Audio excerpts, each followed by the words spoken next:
Olá, bom dia! Estamos com mais um programa Saúde em Foco, o programa que traz a você e sua família informação e conhecimento acerca de diversos assuntos relacionados à saúde. Hoje nós estamos recebendo o Dr. Vinícius, a doutora Débora, psicóloga também, que vai falar um pouquinho com a gente em relação a cuidados paliativos. A gente já no programa anterior falou algumas coisas relacionadas aos locais que acontecem os cuidados paliativos e hoje a gente vai dar continuidade falando um pouquinho sobre a questão de domicílio e instituições de longa permanência. Dr. Vinícius, o que a gente tem em relação a esse tipo de cuidado nesses locais? Então, no último programa a gente discutiu um pouquinho sobre os hospitais normais, que podem ter leitos para cuidados de pacientes paliativos, que podem ter atendimento na UTI, mas visando já o conforto, e na emergência. Agora a gente vai para outros ambientes. O cuidado paliativo ele não se restringe mais ao hospital clássico somente. A gente tem, numa diretriz do SUS, uma tentativa de aumentar a quantidade de atendimentos domiciliares, tratar o paciente em casa, no ambiente onde ele se sente melhor. Existem equipes que fazem as visitas domiciliares, médicos, enfermeiros, técnicos, psicólogos, que buscam, até é interessante para você entender o ambiente no qual o paciente está inserido. Às vezes, já teve situações de falar assim, não, o senhor tem que fazer uma caminhada, tem que fazer uma atividade física, e o paciente vivia num bairro extremamente violento. Então, ele sair para caminhar tem um risco à saúde dele. Então, você ter o médico e a equipe ter uma noção do que pode ser feito a mais. Isso é importante da visita domiciliar. Mora no sobrado, né? O quarto fica na parte de cima. Na parte de cima tem escadas, né? Uhum. Então tem todas essas coisas que precisam ser reorganizadas, né? Serem levadas em conta. Então esse paciente que ele fica em casa recebendo as visitas domiciliares, ele também pode sair para fazer consultas. Existem ambulatórios, ele pode ir no ambulatório, por exemplo, aqui no Hospital Regional a gente tem o ambulatório da dor. A gente tem vários hospitais ambulatórios da dor, existe acompanhamento psicossocial, existem os centros-dia, existem pacientes que ficam o dia inteiro nesses centros, que têm atividades, que têm fisioterapia, que têm atividades em grupo, que é interessante também, porque ele divide a sua experiência com os outros pacientes, e à noite ele volta para sua casa, porque ele quer dormir em casa, ele quer ver TV na sua cama, ele quer dormir com sua esposa, quer jantar com seus filhos, quer manter uma vida normal. Uhum. Então, é algo que antes era impensável, mas hoje, com a disponibilidade que se tem de atendimento domiciliar, de busca de informação, de mobilidade até em grandes centros, de chegar no hospital com rapidez, às vezes o atendimento domiciliar é muito bom até para o estado de espírito do paciente, porque ajuda no processo de excitação do que está acontecendo e de que ele consiga, dentro das suas limitações, receber da melhor forma possível tudo, o quadro, a doença e o tratamento. Existe a iniciativa do SUS, que é o Melhor em Casa, que tenta fornecer isso. E existem empresas particulares já que fornecem esse atendimento. É claro, daí com um custo maior. Que praticamente são chamados home cares, né? Que tem os cuidados em casa. E que fazem parte dessa equipe também, além de médicos, enfermeiros e também psicólogos, né, Débora? Para poder realmente mesmo chegar a esse cuidado propriamente dito em casa. Então a gente não tem cuidado paliativo somente para nível hospital, né, Dr. Vinícius? A gente tem cuidado paliativo também para pessoas irem para casa na medida do possível, com seus familiares, e lá receber toda uma assistência que, propriamente dita, relacionada àquilo. É lógico que existem serviços que têm que ser pagos, mas também, como você falou, existem programas aí que são do próprio Sistema Único de Saúde mesmo, que fornece esse trabalho, né? E tem dois pontos importantes que eu acho que tem que se considerar nessa questão dos cuidados em casa, que são, primeiro, né, cuidar para que tenha o cuidado em casa sim, né, mas que isso não limite, então o paciente ficar só em casa, então daí agora eu não saio mais, então isso acaba criando daí vamos dizer, uma debilidade no sentido, agora não sai mais mesmo, né? Então, faz tudo em casa e daí se restringe só o ambiente domiciliar no sentido daí de deprimir mesmo, de não querer se socializar, então tem que ter cuidado nesse sentido. E por outro lado também o fato de ser em casa é que assim, não acabou para mim, né? Não acabou minha vida no sentido, eu posso continuar estando na minha casa, a minha vida também não vai ser só hospital, a minha vida não vai ser só agora a vida de cuidar da doença, eu posso ter uma rotina de vida. Então tem que olhar esses dois pontos, né? Esses dois paradoxos, assim, para que não se limite só a casa no sentido, porque tem casos, e eu já tive casos de uma paciente, que ela queria que fosse tudo na casa também, mas ela tinha condições de ir até o psicólogo, de ir até o fisioterapeuta. Era até bom que ela andasse, ela não morava longe, né? E era bom que ela fosse, que ela já fazia uma caminhadinha, mas ela não queria sair de casa. Então tem que ter esse cuidado para não ficar só em casa, no sentido de uma fuga também, né? E é bom também que aconteça em casa, daí em contrapartida, para que eu possa ficar em casa, né, como o Vinícius falou, no sentido de posso dormir com os meus familiares, eu posso, né, assistir uma TV junto, eu posso desfrutar de uma vida em comum de uma forma como se a doença ela faz parte da minha rotina, mas ela não é a minha vida em si. Né? Não é só isso que se resume a minha vida. Exemplo clássico disso, a gente tem os próprios pacientes que fazem diálise peritoneal, né?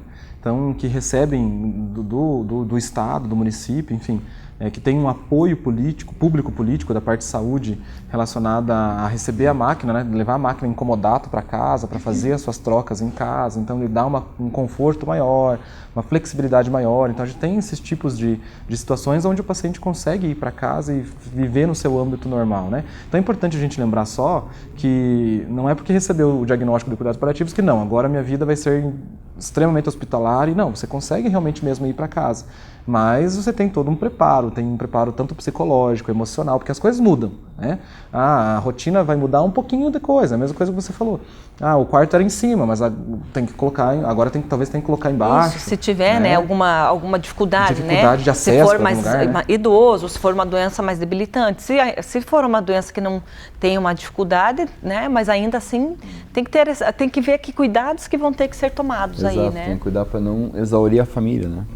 Por exemplo, se você tem uma mulher doente e mora só com o marido e com o filho, e o marido trabalha, e ela precisa de cuidados a mais, sozinha ela não vai conseguir ficar. Você vai mandar para casa e o marido dela vai ter que largar o trabalho? Entendeu?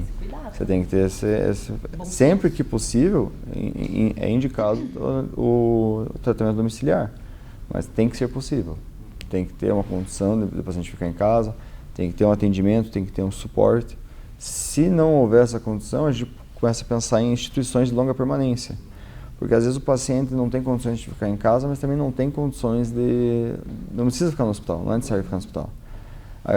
Hoje acontece muito, o que mais a gente vê, principalmente no sistema de saúde, é meio, não ser um abandono, mas é obrigado a ficar em casa. Porque o hospital precisa tratar outros pacientes.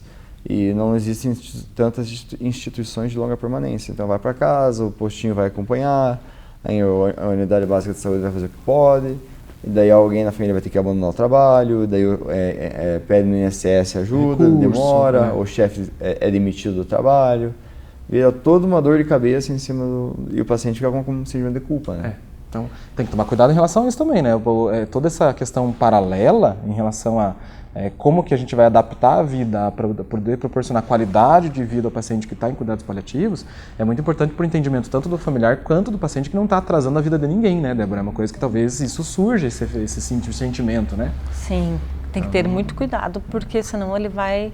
Isso pode debilitar e ser um ponto crucial, né, na qualidade de vida dele.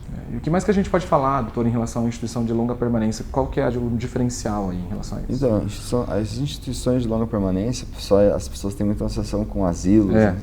O primeiro ponto que tem que falar, não é porque o paciente está numa instituição de longa permanência que ele está isolado. Não é essa a função de uma instituição de longa permanência. Mas existem pacientes que têm ainda uma expectativa de vida de meses, anos, 1 a 2 anos, é o paciente que precisa de um cuidado a mais. E a família, às vezes, não tem essa condição de fornecer esse cuidado.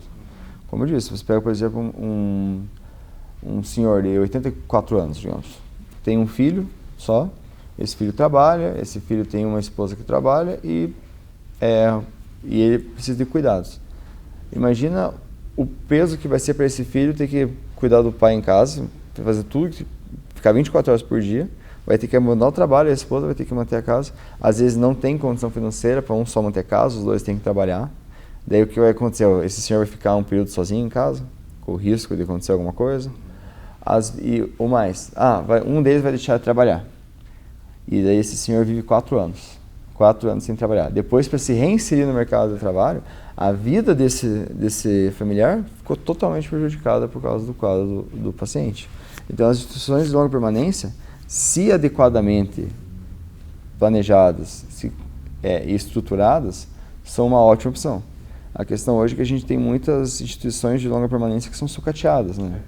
Que fica com poucos profissionais, muito paciente, o paciente fica isolado num quarto. Então, uma instituição de longa permanência adequada, ela tem opções de atividades, tem lazer, tem equipe multiprofissional, estimula o paciente e, mais que isso, traz a família para o convívio. Não é porque ele foi para uma instituição de permanência, né, que ele vai ficar isolado, que ele morreu para a família. Longe disso. Mas a instituição de longa permanência, às vezes, é um instrumento necessário. O paciente não tem como ficar em casa, não precisa ficar no hospital. Essas instituições fornecem um cuidado e, por ter profissionais especializados, às vezes fazem um bem muito grande para o paciente. Porque ele está ali, mas ele está bem cuidado, ele está bem com uma assistência prestada da forma correta. Ele não está passando fome, ele não está tendo dor, ele está praticando atividade física, ele está bem acomodado, bem atendido a parte psicológica. E as instituições, até centros religiosos, não necessariamente de uma religião específica, mas que forneçam essa especialidade para o paciente. A gente tem nas diversas religiões o pastor, o padre, ele vai nesses centros fazer, às vezes até missas, então, porque tem muitos pacientes daquela religião. Então você vê que o paciente tem um convívio, ele tem uma disponibilidade. O que a gente tem que tomar muito cuidado para não acontecer o que acontece na grande maioria hoje, que vira um lugar de isolamento, de abandono, não só da família, mas até da própria instituição com o paciente. Então, às vezes a instituição deixa o paciente chegar num estado que tem que ficar chamando o SAMU para vir buscar o paciente, porque não consegue, porque o paciente foi piorando. E daí a família ligam para avisar a família, seu familiar está no tal hospital, porque ele teve um mal-estar súbito e precisou do SAMU. Daí quando chega no hospital, o médico fala, não, ele está desnutrido, ele está desidratado, ele está com uma infecção já grave, que não foi de ontem, então não pode virar um abandono. A instituição de longa permanência é uma coisa que me entristece, porque é algo com grande potencial, mas do jeito que está sendo manejado, está virando um vilão. O entendimento não está sendo retrocesso. É por isso que é importante, então, a gente sempre mencionar e trazer a vocês quais são os locais que podem ocorrer cuidados paliativos, né, com todas essas dicas aí. E para o próximo bloco, a gente vai finalizar com um assunto relacionado a uma unidade de cuidados paliativos propriamente dita. Como que isso acontece, como que isso é tratado no dia a dia aí, né, e como que você pode procurar informações em relação a isso. Então, espere a gente aí que no próximo bloco a gente dá continuidade à temática cuidados paliativos. Não saia daí.